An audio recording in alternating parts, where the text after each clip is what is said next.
Hi friends, welcome back to Rani's kitchen. నేను మీ రాణి. Friends, ఈరోజు recipe వచ్చేసి స్నాక్స్ రెసిపీ అండి.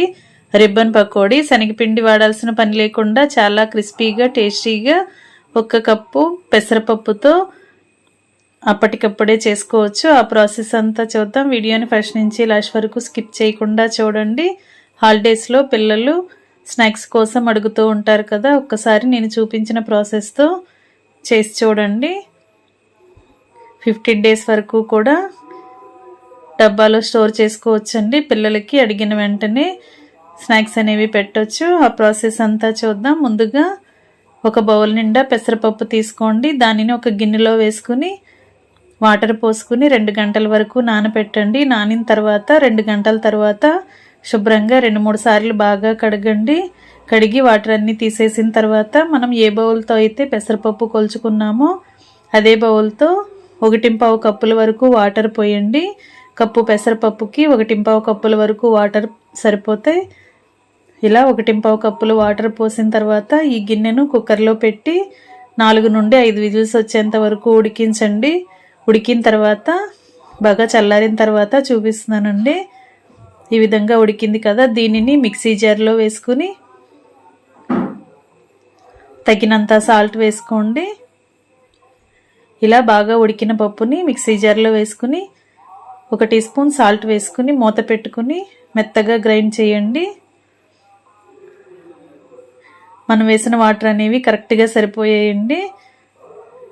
కరెక్ట్గా ఉడికింది. ఇలా ఉడికిన పప్పుని మిక్సీ జార్లో వేసుకుని తగినంత సాల్ట్ వేసుకుని మెత్తగా గ్రైండ్ చేసుకున్నాం కదా, ఆ పెసరపప్పు పేస్ట్ అంతా కూడా ఒక బౌల్లోకి వేసుకోండి. మిక్సింగ్ బౌల్లోకి వేసుకోండి.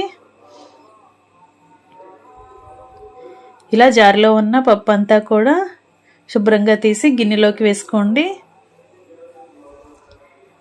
ఇలా వేసుకున్నాం కదా, మనం ఏ బౌల్తో అయితే పెసరపప్పు కొలిచి తీసుకున్నామో అదే బౌల్తో 1 కప్పు పెసరపప్పుకి 4 కప్పుల పొడి బియ్యం పిండి వేసుకోండి. పొడి బియ్యంని మరపట్టించుకున్న పిండి అండి. ఇలా 4 బౌళ్ళు వేసుకోండి, కరెక్ట్గా సరిపోతుంది. దీనిలోకి టేస్ట్కి సరిపడా సాల్ట్ వేసుకోండి. 1 టీ స్పూన్ వాము వేసుకోండి. అలాగే 1 టీ స్పూన్ మిరియాల పొడి వేసుకోండి. 4-5 టేబుల్ స్పూన్లు తెల్ల నువ్వులు వేసుకోండి. నువ్వులు అనేవి ఇంకొంచెం ఎక్కువగానే యాడ్ చేసుకోవచ్చు. అలాగే 1 టేబుల్ స్పూన్ కారం యాడ్ చేసుకుని 1/4 టీ స్పూన్ పసుపు కూడా వేసుకోండి. ఇప్పుడు మనం వేసిన ఇంగ్రీడియంట్స్ అన్నీ పెసరపప్పుకు పట్టేంత వరకు బాగా కలపండి. పప్పులో ఉన్న తేమతోనే పిండి బాగా కలిసిపోతుందండి. ముందుగా వాటర్ అనేవి అసలు పోయొద్దు.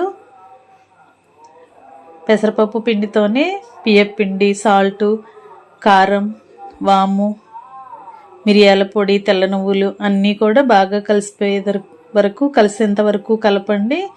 బాగా కలిసిన తర్వాత అవసరానికి తగ్గట్టుగా మాత్రమే వాటర్ని యాడ్ చేసుకుంటూ పిండిని ముద్దలాగా కలపండి.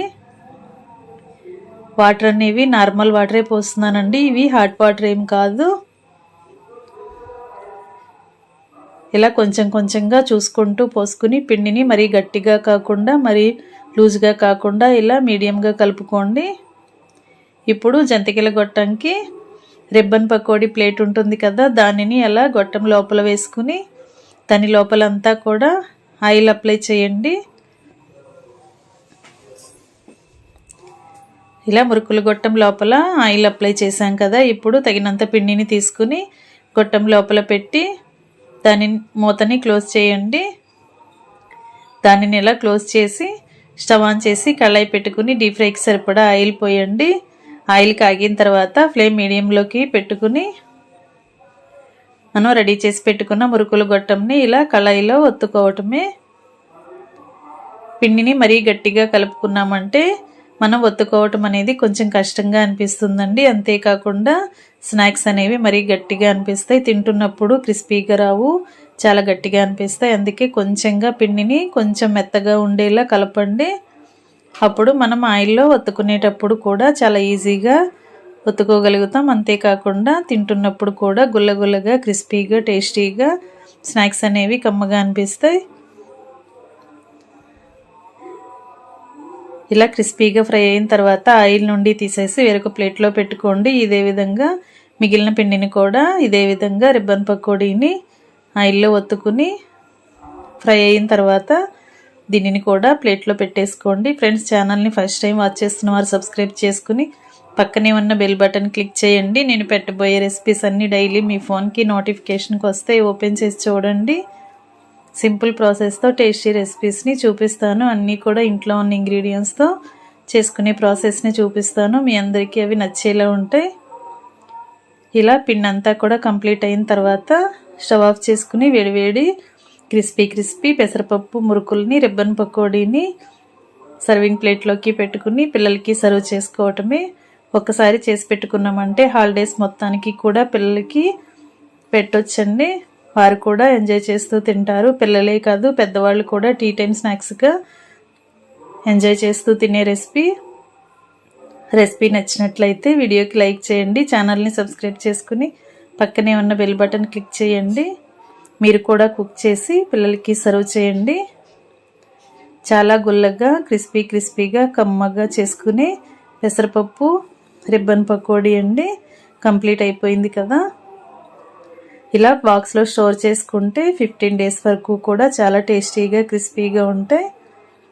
తప్పకుండా మీరు కూడా ట్రై చేసి చూడండి.